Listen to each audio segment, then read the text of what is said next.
Life Observed. I'm your host, Chaplain Kevin Weaver. May is often referred to as the month of memories. For me and my wife, Tammy, that is particularly true. On the 29th, we'll be married 32 years. The very best years of my life. But also, with every May comes a day when we remember those who gave their lives for our country, Memorial Day. This Memorial Day, Hospice Compasses would like to invite you to our first annual Memorial Day 5K Walk Run. The event will be designated as a time to remember. Remember our loved ones who have died is vital. With this in mind, I would like to introduce to you Chaplain Matt Gaston and Christy Iannucci. Welcome, you guys. Good morning. Good morning. Good to be here. It's good. Good to have you guys. I'm going to take this time today to introduce a couple of my friends. Matt and I work together over at Hospice Compasses. He's a chaplain. He's in charge of our grief support group. And Christy Iannucci is a healthcare consultant. I guess better put, she kind of does marketing for us. But Matt and I were talking before we came in about the value of remembering, and particularly the month of May. Again, the month of memories and Memorial Day. And Matt, you were talking to me about a generation of people, many of whom you've met in your work with hospice. So why don't we begin with that? When I came on Hospice Compasses over a year ago, I didn't realize the history that I was going to be able to be involved in and be exposed to, because many patients that come on with Hospice Compasses have served in the armed forces. They served in World War II, they served in Korea, and they served in Vietnam. The history that they share with you as you get to know them, it is unreal. It's very valuable to show you the sacrifices these people made on behalf of our freedom today. Yeah, and the memories are so rich. And for the sake of our conversation today, what I'm realizing, and I hear what you're saying because I've been in that situation too, talking to these folks, and once you engage them, it's like the memories flood back, and they begin to come with some wonderful details. Yeah. And it's the detail. I think people do remember their loved ones. People remember Uncle Joe. They remember their wife. They remember the family member that died. But oftentimes the details fade. One of the things that is very inspiring is as they tell you these stories, you get to relate these stories to their children or their grandchildren when they do a memorial service. Those stories that were never told to them, either because of time or because these patients have locked it away and they don't want to recall it. I had an opportunity to sit with a patient for a few months, Harold Sutliff. He was at Solterra. He has passed now, but he was one of the original Flying Tigers. My goodness. During World War II, and he flew missions over China, and he was shot down by the Japanese, and he was rescued by the underground Chinese, and he showed me pictures of that rescue. And when he was finally got back to his base there in the Pacific, they wanted to honor him. They wanted to give him medals, and he said, no, I'm not going to I don't want any of that. I don't want to have any part of that. I was just doing my job for my country. Wow. And we were able to be a part of his life till the very end. I got to meet his son in Denver. That was so thankful that we were able to share those stories with his whole family. So by involving yourself as a chaplain or a grief counselor, you jogged the memories that this man, as you said, may have suppressed or that he held. And it just took that little nudge to bring them forward. And in essence, of course, then you formed a relationship with his son, and you were able to share those rich memories. And boy, people find such comfort and such strength in memories. We had another gentleman, he has since passed. He was at the Beehive in Eager, and he was a B-52 bomber fighter. Wow. And what a tremendous story he had. and he served in the Pacific as well. And he was never shot down. He did his whole time there in the Pacific and came back. He came back a hero, but no one really knew that except his family. But I had the privilege of being a part of that history. You know, Matt, and not to minimize those who are serving today, because we have a wonderful military, many wonderful, fine young men and women, but there's something about that generation. I think it was Tom Brokaw, he wrote a book and called that the greatest generation, and we have so much to learn from them folks. And it's you know, the value in the importance of just sitting with somebody, jogging their memory a little bit, and then we can kind of sit back and just be filled with their wisdom and their goodness and you know, their grace. We take so much for granted here in America, our freedom. We have gentlemen and ladies as well that served in Korea. They became POWs. In fact, we have some still alive now, and I can't mention their names, but I am their chaplain. Wow. And they were POWs in Korea and Vietnam. And they were tortured unmercifully. Yeah. And they did that on our behalf. And these are the ones that we need to remember. Yeah. Yeah, and that's what this month is all about. Of course, there are many activities in the month of May. But Memorial Day, what a wonderful time to step back, to remember, and to honor not just those who have died, but those who are living. Yes. You know, those who are living, it's important to celebrate their lives now. Yeah. Because they still, well, the living, of course, have so much to offer. And you said it, we tend to take for granted. We take one another for granted. And, you know, that's something we need to stop doing. We need to cherish our life, and certainly those who've gone on before us.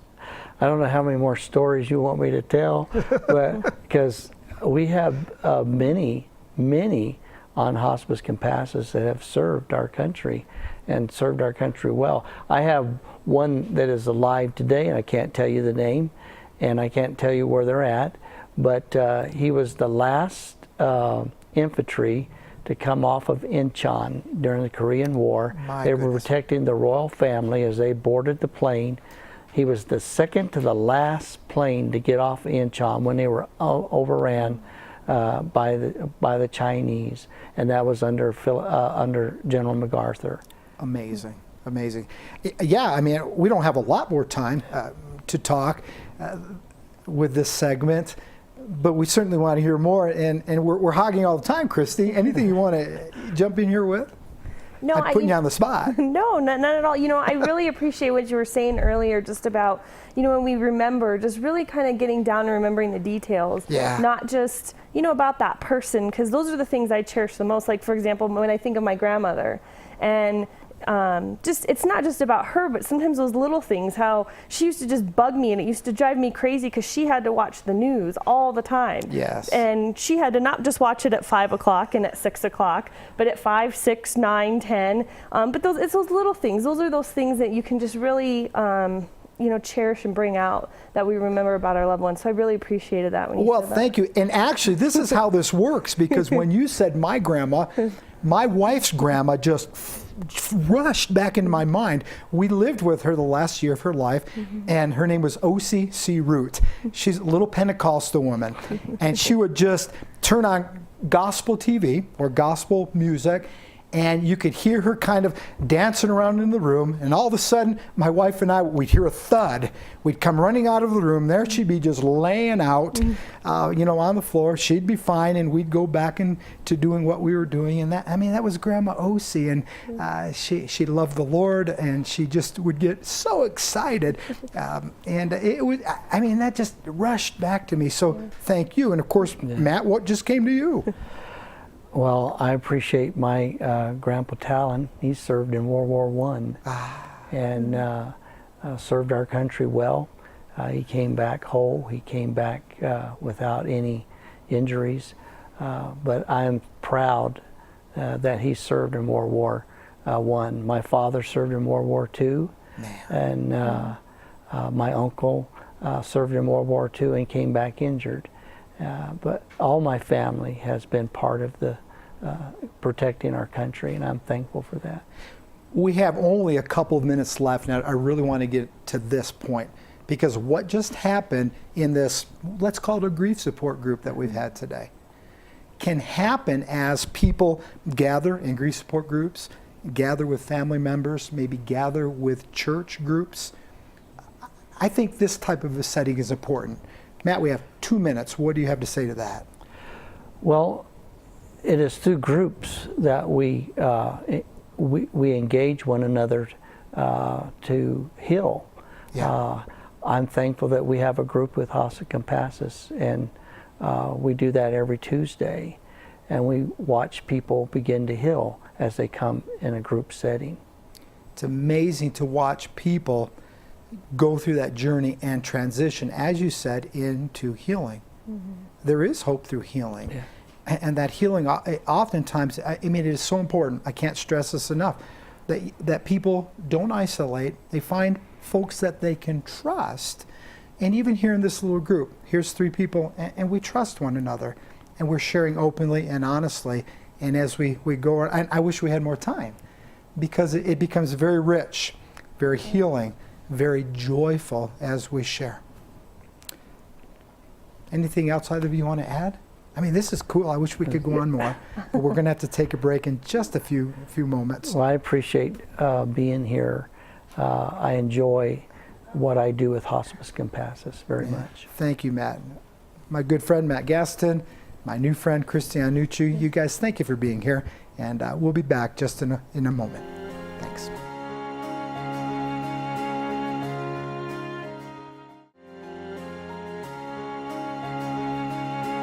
Welcome back to A Grief Observed. Still with me is Chaplain Matt Gaston, and joining us is Patty Lyman. Hi, Patty. Hi. Patty is one of my dearest and oldest friends in the White Mountains. As a matter of fact, I knew Patty several years before I even moved to Show Low. Patty, it's really wonderful having you today. Thank you. Good. You know, and Matt was talking about how many stories he had to tell, and we're certainly going to take the time and get back to that, because it's so important to remember. Again, May is the month of memories, Memorial Day, and so Patty, I wanted to ask you, do you have any family members who maybe served in the military that died? I had my Uncle Paul. Your Uncle Paul. And he was 18 or 19 when he went in, and he didn't come back. Oh, I'm sorry. He didn't come back. Mm-hmm. I bet that was hard on the family. And my dad had relatives, my brothers that served in the service too. You know, it's true. We don't have to go too far to find people. Well, even in my family, I had folks that were in the military. I remember growing up during the Vietnam era, and the small community that I lived in, we had a very high mortality rate of young men that went to war and never came back. And that is difficult, and we take that sadness with us.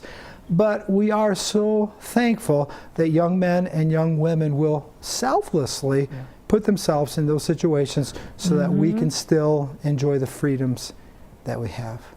Now, Patty, you live at Salterra, huh? Yes. How long have you been there? I've been there almost 8 years. Yeah. Patty, you're kind of like the poster girl. I mean, if somebody goes in, you get greeted by Patty. She's always at the front door when I come over there. There's only one Patty, and that's where she lives. And anybody new that goes into that era or that facility, boy, instantly they find a friend with Patty. And, you know, I think that's really, isn't the bottom line to what we're talking about? Helping people on their grief journey, helping people remember, helping people heal through the losses. There are many resources in many ways to do that, and one way is through friends. So, Patty, I really do. I consider you just a great friend, and our association over the years has been fabulous. I do, you too. Well, thank you, Patty. So, Matt, let's just jump right back into it. I'm sure you have more tales to tell. You know, now a lot of the patients that are coming on Hospice Compassus have either served in Korea or Vietnam. all of our World War II vets are diminishing. So most of the patients that have served now that we see are coming on as Vietnam vets and Yeah. a few Korean vets. And I had tremendous privilege of being with a Vietnam vet before he passed away east of Snowflake. And I'm trying to remember his name and I can't. Oh boy. But he had full honors at his memorial service down in the valley at the Veterans National Cemetery.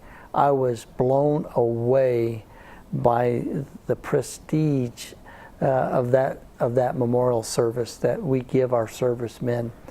I was deeply moved and deeply honored. He served in Vietnam, and a lot of things he would not share with me, but he told me some of the horrible stories that he went through. He served 2 tours over in Vietnam, and came back a broken man, but still was able to carry on for his family. Loved his family dearly, and I'm so thankful that I got to know him. Also had the privilege of meeting one of our World War II vets that served on aircraft carrier. His name is Al Koger. We had him as a patient, and he has since passed away. But because of his tour duty in World War II, his son served as in the Navy, and both of his grandsons served in the Navy. And one of his daughters served in the Navy as well. Amazing. And what a powerful man he was.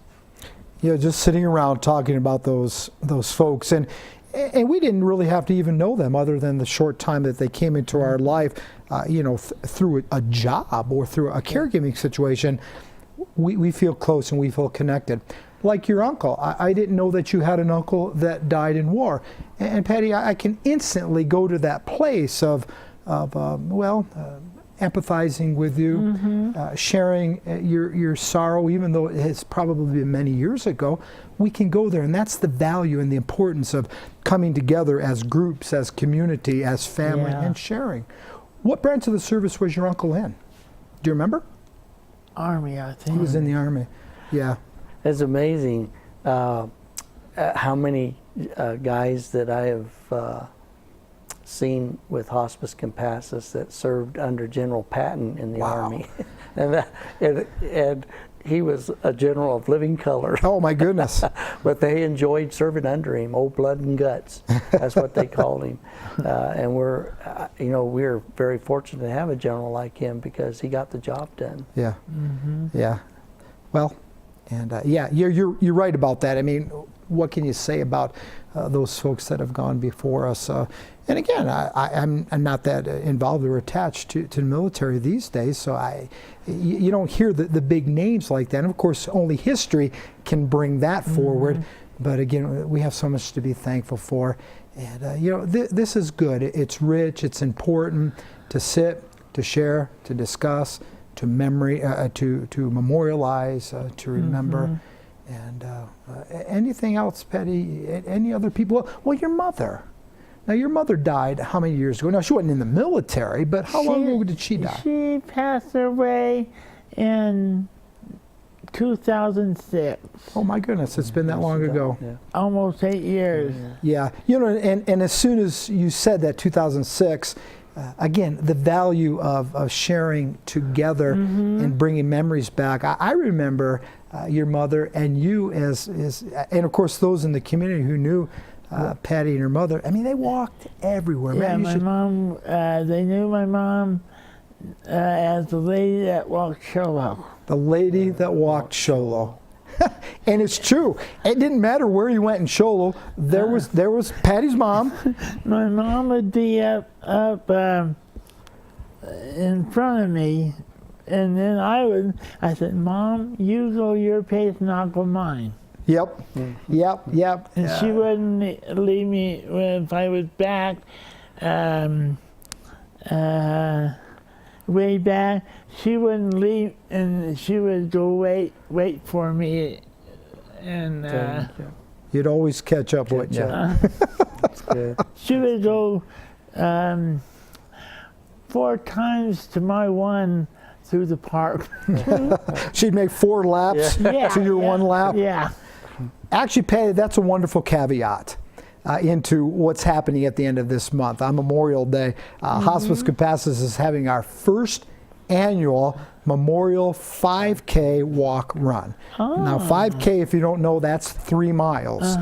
And so we really want to invite people to come to that event. What we're trying to do with the event is bring people to a place where they can meet other community members, they can meet new friends, they can walk or they can run the path together, and they can begin to share their stories like we're doing today. And as we share these stories, we find comfort, we find encouragement, hope, and ultimate healing. So Patty, I invite you to come. And your friends at Salterra, and if you show up in wheelchairs, we'll have people there to push you around the park. Okay. And we'll use that as a time to remember. It's really important stuff. Yeah. So, Matt? We have a bereavement group that meets every Tuesday at Hospice Compasses, and it's at 3:30 to 4:30.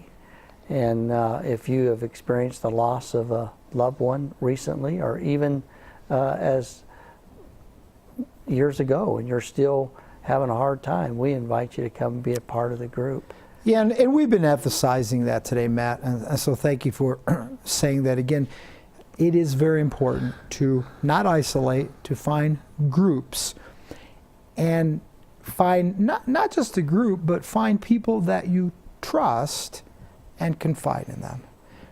You know, if you don't trust people, stay away from those folks. Find people that you trust. So as you tell your story, not only do you receive comfort and encouragement from people who care and people that you trust, but also you minister and you share to them. And so it's very reciprocal. Again, the value of a group, when you find yourself in those settings, it's like a cycle of care and trust in ministry and healing. We had a daughter that died when she was 6 years old, and we did not have a group back then. I wished I would have been able to attend a group like we have today. It's important. Yes. You know, we have just a couple of moments left, and Matt, boy, I hate to wrap it up on that note. Maybe we can have you come back again and we can talk about that, because this is a grief observed, and we want to talk about people's grief so that others can hear and can learn and find understanding and ultimate help for themselves. So we will do that again. Matt does facilitate that group. It's over at the Hospice Compasses offices every Tuesday from 3:30 to 4:30. It's a very social group. You don't have to call ahead. Please come. And Patty, thank you for being here. You're welcome. Matt, I thank you for sharing so openly. And as we wrap up the show today, I'd just like to remind you once again of the first annual Hospice Compasses Memorial Day 5K walk run at the Shoal City Park. Again, thank you for joining us for another month of A Grief Observed, and we'll see you again.